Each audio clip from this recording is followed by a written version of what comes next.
નમસ્કાર મિત્રો, દેશ અને દુનિયાના સુપરફાસ્ટ સમાચારમાં તમારું સ્વાગત છે। ટેકાના ભાવે ખરીફ પાકોની ખરીદી હાલ પૂરતી મોકૂફ રાખવામાં આવી છે। મહત્વનું કારણ છે વરસાદની આગાહી। સુરતમાં નજીવી બાબતે થયો યુવક ઉપર જીવલેણ હુમલો। ઉત્તર પ્રદેશના 2 આરોપીને ઝડપી પાડવામાં આવ્યા છે। હજુ પણ 3 દિવસ અનેક જિલ્લામાં ભારે વરસાદની આગાહી છે।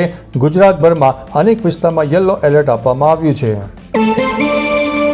સુરતમાં 23 ગુનેગારોમાં સંડોવાયેલો કુખ્યાત આરોપી દેશી બનાવટના તમંચા સાથે ઝડપાઈ જવા પામ્યો છે।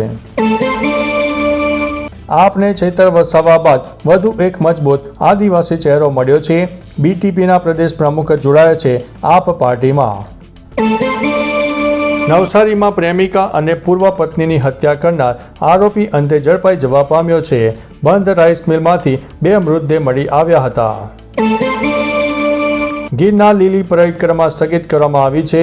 વરસાદના કારણે ભાવિકો માટે રદ કરવામાં આવી છે। સંતો પ્રતિકાત્મક રૂપે પૂર્ણ કરશે પરંપરા। જૂનાગઢમાં માવઠા બાદ થયેલા નુકસાનને લઈને કેશોદના ખેડૂતોમાં રોષ જોવા મળ્યો છે। સર્વે કરવા કોઈ ન ફરક્યા હોવાનો આરોપ લગાવવામાં આવ્યો છે। સુરતમાં 17મી અક્ષરકુમાર ઇન્ટરનેશનલ ક્રૂડો ટુર્નામેન્ટ સમાપન। 88 વર્ષમાં શાંતાબાના કરતબ જોઈને અક્ષય કુમાર પણ ભાવુક થઈ ગયા છે।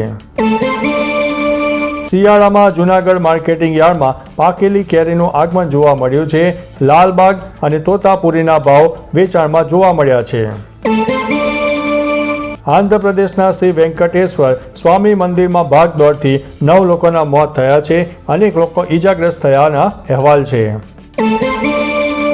મુંબઈમાં બંધક બનાવેલા બાળકોને બચાવી લેવામાં આવ્યા છે। પોલીસની જવાબી કાર્યવાહીમાં આરોપી રોહિત આર્યને ઠાર કરવામાં આવ્યો છે। આસારામને 6 મહિનાના વચગાળાના જામીન મળી ગયા છે। પોલીસ કસ્ટડી વગર તેઓ રહી શકશે। અમદાવાદ વિમાન દુર્ઘટના કેસ।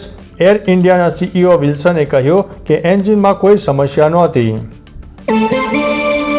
આપને છેતર વસાવવા બાદ વધુ એક મજબૂત આદિવાસી ચહેરો મળ્યો છે।